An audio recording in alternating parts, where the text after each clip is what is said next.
In this video, we will listen an inspiring story about important things in life. Let's get start the video. Watch the video until the end.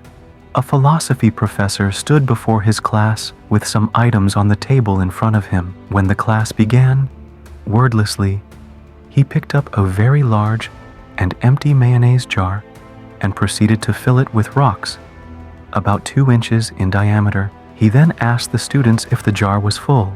They agreed that it was, so the professor then picked up a box of pebbles and poured them into the jar. He shook the jar lightly. The pebbles, of course, rolled into the open areas between the rocks. He then asked the students again if the jar was full. They agreed it was.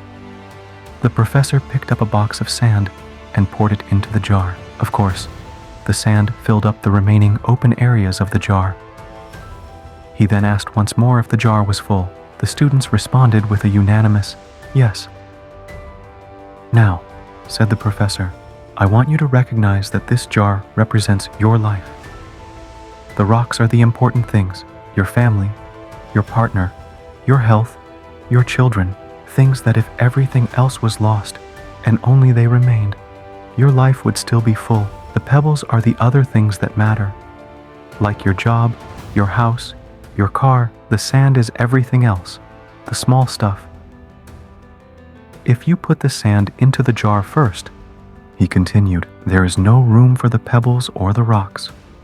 The same goes for your life. If you spend all your time and energy on the small stuff, you will never have room for the things that are important to you. Pay attention to the things that are critical to your happiness. Play with your children, take your partner out dancing. There, take care of the rocks first, the things that really matter. Set your priorities, the rest is just sand." Thanks for tuning in today.